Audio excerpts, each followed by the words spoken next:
Hi, everybody. Welcome to the KC CHIROpulse podcast. I'm Dr. Michael Perusich, your host for the day, and I'm joined by my co-host, good friend, and guest star of the show, Kathy Mills Chang. Kathy, how are you?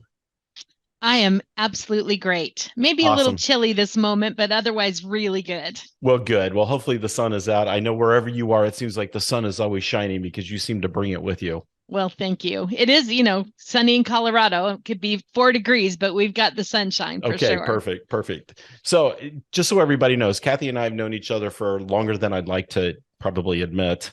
It's been a long time, and Kathy, you had a major anniversary not too long ago. I did this month, Yeah, actually, on the 3rd of February, celebrating the 40th anniversary of serving in the profession. And that's so that amazing. is a milestone, right? That is a That big number. it's awesome. And you've done so many great things for this profession Thank you. over the Well, years. So, it has certainly been feeling like I'm, in the right place. Certainly has been feeling that way. And um, started, just as a CA, like so many people right, do, and to land up where we are now is just a journey. right, right. You've done some great things. So, and I feel the same way about this profession. I think this is one of those professions when you put your boots on the ground, it just seems to resonate back to you. And the more you put your boots on and the more you do, the more you get involved. And I think whenever you're doing great things in the profession, I don't know, it just seems to kind of keep coming back. And I don't know, it's a good pay it forward kind of profession, I feel like. Anytime that you can vicariously work through somebody else who can do for others, like that little role that you play, you don't know how many people that's ultimately helping. I knew I Right. never wanted to become a chiropractor, but I figured that that would be a way that I could serve and still impact. Yeah, absolutely. So over the years, I know we both have seen a lot of changes in the profession. Yes. Um, what are some of the things that have stuck out to you? Just changes, good changes, bad changes, crazy changes, weird things. Well, I've lived through just all the reimbursement ups and downs for sure. Right. The Mercedes 80s are when I started in 1983. Right. So we threw billing forms in the air, checks came down. That was great. Nobody asked any questions. You just sort of billed. Everyone had 80/20 coverage. It was amazing. And it was easy to do Right. those things for sure. It was not difficult, I should say. Um, and then probably 4 or 5 years after that, my family ended up moving to New York. And it was the first real experience I had of managed care. Hmm. So I worked at the largest chiropractic group practice in the state, kind of practice administered for the group. And it was at that time the old ACN, which ultimately became MPN, Uh-huh. which. And that was the first experience of really seeing the limitations that came. And Sure. then from there, it's been the sky's the limit because now, and especially now, I think the thing that hurts my heart the most is seeing how that has driven the profession apart, even more than the fractures that were already there. Hmm. Because there are so many providers doing cash-based practice, which is great. They just almost in some cases you see the looking down on doctors that are going the other direction and trying to add more services and doing things like that. So that's been probably just especially lately the hardest thing to watch. Yeah. Yeah. There's been some interesting shifts over the years. You talk about the 80s and the Mercedes 80s. Mm-hmm. In the 80s and early 90s, I was in investment banking and it was Ah, the same thing. We'd throw a prospectus up in the air and, Fort Knox would drop down on us. right, right. And, That's great. then all of a sudden things change. So it's not just the chiropractic profession that changes. I Mm-hmm. think I think sometimes we kind of get the sense that, oh my gosh, our profession's always changing. I wish I was doing something else. And the grass is not greener. It is not. It's just It not greener. is. It is not. And I think I may have shared with you before. I belong to the largest global organization of entrepreneurs, peer-to-peer kind of entrepreneur group called Entrepreneurs Organization for the last 6.5 years. And so I meet Hmm. monthly in a forum of 8 of us that come to talk about the things we can't talk about anywhere else. We're all founders, et cetera.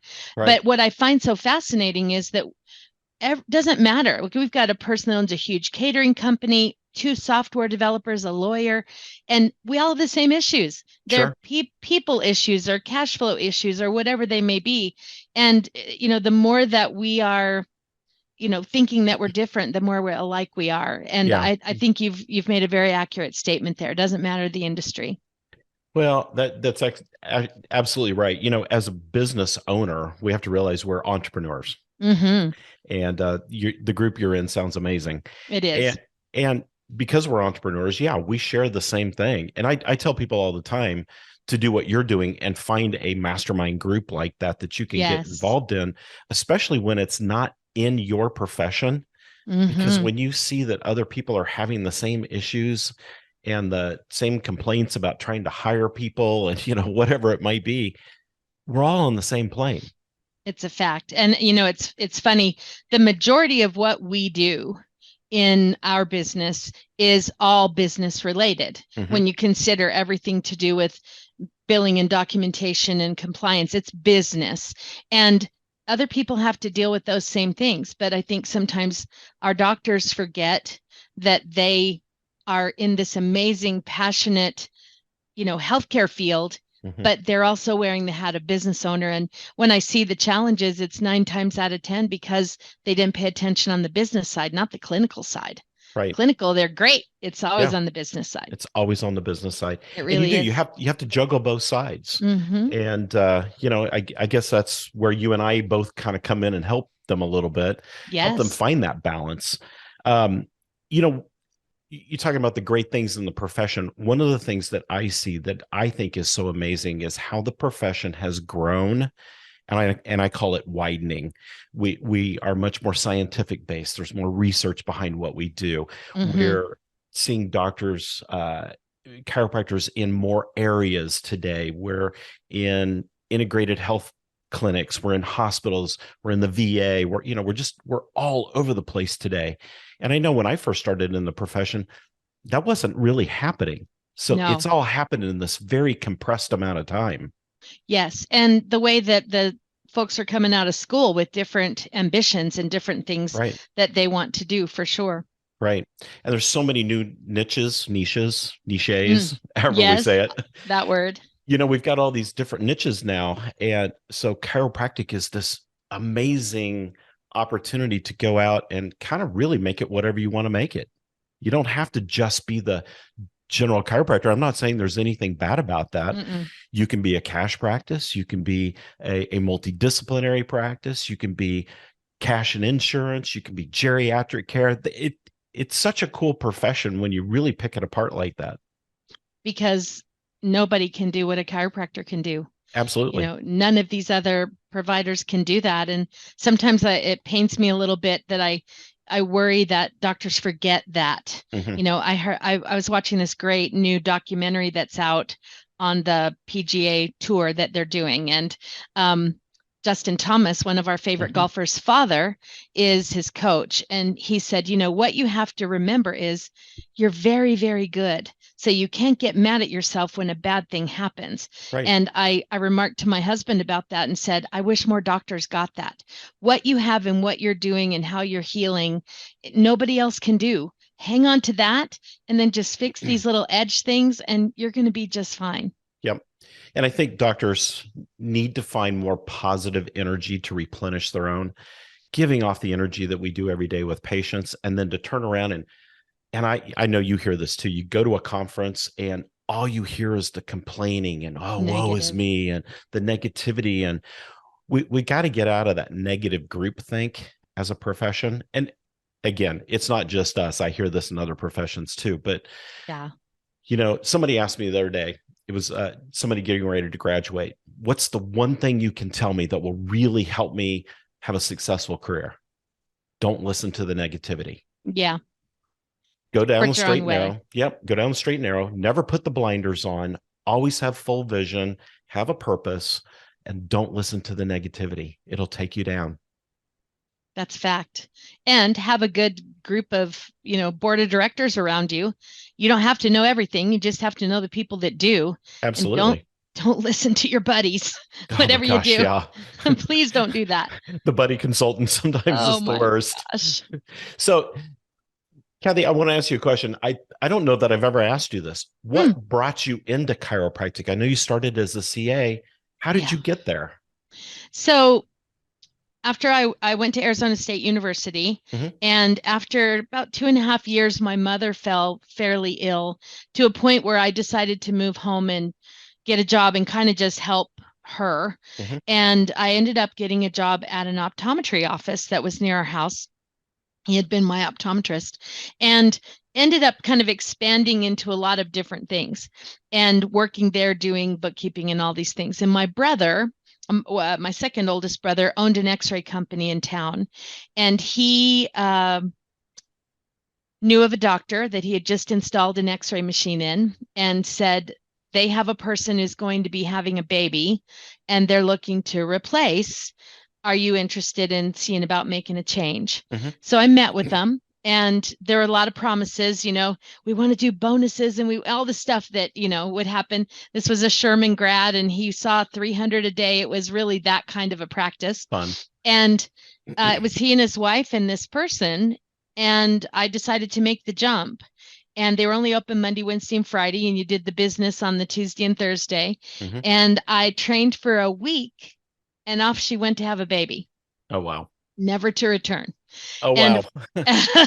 and of course, 300 a day, you're not going to ask anybody any questions. You're kind of, elbows everywhere. So I learned insurance by calling an insurance company 10 times if I didn't get the right answer. And that sort of took me where I was. What really made the difference for me is the same day that I became a CA, I became a patient. And the difference in my health was absolutely demonstrable. Yeah. I had such severe asthma, and it made just a tremendously big difference for me. After a couple of years, I didn't even take medication anymore, and I became an advocate. And that's when I knew that I'd found my purpose in life. Oh, isn't that awesome? Yeah, that's awesome. I got into chiropractic kind of the same way. Really? I had a little gap in time, but I got hurt playing football in high Mm. school. And long story short, the doctors told my parents that I would never play sports again. And my dad said, I don't believe that. And he took me to his chiropractor because my father, this is cool. My father was delivered by a chiropractor. Oh, wow. Yeah, they That's lived in cool. a teeny tiny town, and the only doctor was a chiropractor. So he took me to his chiropractor, and literally within 2 or 3 weeks, I was back to playing sports and Amazing. went on to play in college. So, As I reflected, I can remember being a young child, mhm, like 5, and my father went to a chiropractor. mhm. Like these memories came back because I remembered the high-low table, and the Oh doctor yeah, would let me, write on it. And I'm quite sure he probably adjusted me, to be honest. probably. But Yeah. the thing I remember in that office is so funny. Remember those things that you would put a strap around you, like for weight loss, and it would, zzz, zzz, zzz, zzz, Uh-huh. I remember he had those in there for some reason. I don't even know why, but I thought that was very funny. But I evidently had an experience even as a young child. Yeah. Isn't that great? Isn't that It great? really is. It It's really fun. is. It's always fun to hear people's entree into the profession. Yes. Yeah, there's some So great stories out many there. are like Oh, you that have been injured mhm. and then found their purpose by being healed and being able to go back to whatever it was. So many times I hear that. Right. Didn't Jack Canfield write a book about chiropractic for the soul or something So like yeah, that? so his chicken soup for the Yeah. soul. Yeah. I think he partnered with maybe Fabrizio Mancini or someone and did Uh-huh. chicken soup for the chiropractic soul and all those stories. Yeah, love Yes, those stories. Love he's those stories. great.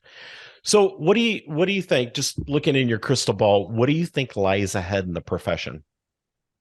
That's a big Well, question. well, I know what I hope lies ahead, and I could tell you what probably does. It's funny. I was interviewed for a magazine article for this same purpose of my anniversary, and I said, "Well, I'm probably going to aggravate some people with what I had to say at the end, but we'll see." Um, Why not? I feel very strongly that the time has come to allow chiropractors to opt out of Medicare. Mhm.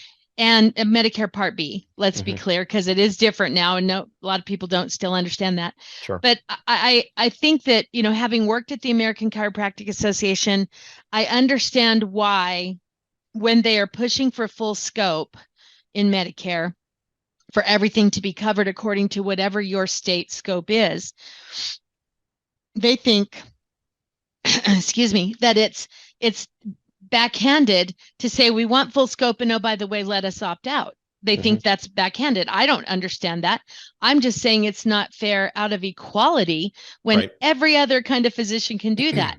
And 99 times out of 100, what they're forcing the doctors into doing is, by unfortunately not having that option, is they're doing it wrong, and they're doing it.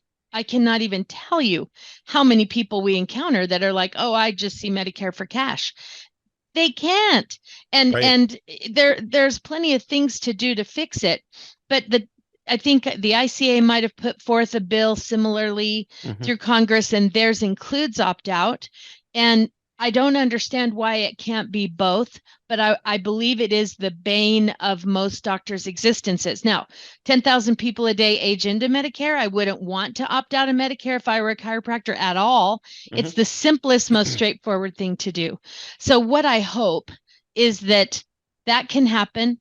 They can do it properly. Hmm. Patients will have their options, and we'll begin to continue the push into the other areas of healthcare, as you mentioned earlier, Hmm. and experience how chiropractors can be a part of a healthcare team.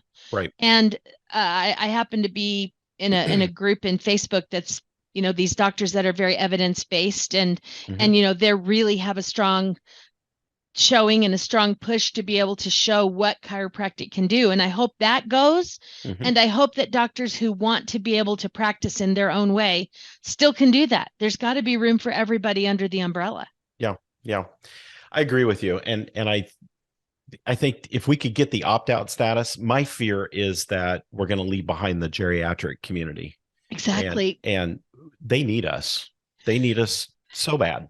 And I Well, get that. And we really do need that opt-out status. Whether you use it or not, we need mhm, to have practices be able to separate away if they want to. yeah, Maybe you want to be a pediatric practice, and that's what yes, all you want to do. Great. But I do hope the profession continues to grow and expand. My hope is that we continue to develop good communication internally and turn the yeah. arrows outward and not inward. Well, that's a hope for me too. And I know that it appears anyway Hmm. that the chiropractic summit seems to be that which is trying to lead the way, Yep. together with all of the different people that are participating in that. Disappointed, frankly, in some of what I see from the other groups out there, but it, they need to widen the net Hmm. and help people to understand what's going on. It's a lot to keep track of. And, if I could wave a magic wand and help doctors understand, there is no such thing as competition. There's Right. plenty to go around. Right. I think sometimes we wind up being our own competition Mm, because we put those blinders on, we don't follow the rules, and then we wonder why we get in trouble. yeah, And you said something just a second ago. Medicare is so simple. It really is. it is so simple. It's such a simple black and white program to follow. Just follow the rules. Hmm. That's one of the things that I hope is that we learn how to follow the rules better. Yes. And I think the last number I saw was like 62% of Medicare beneficiaries are now enrolled in a Medicare Advantage or Part C plan, Hmm. which is also completely different, because that, at least for Right. now, chiropractors don't have to enroll in those. Hmm. So you have to me, it's a segue, it's a bridge, Hmm. that on those patients, this is how you can behave. But you've got to be in this plan to be able to do that on the other side. So Right. all we can do is keep singing it from the highest mountaintops. Absolutely. Absolutely. And you live at the highest mountaintop. So I do, almost, yes, almost. And I'm down almost. here at sea level. Yes, I love that too. So, Kathy, I can't thank you enough for joining me today. This is so much fun. It's fun for you and I to catch up just a It little bit. is. And Our two businesses are very complementary to each other. In fact, when I was in practice, I had my business coach and I had Kathy on the other side always. So, and you help a lot of our clients out. So we appreciate that. And there's the puppy.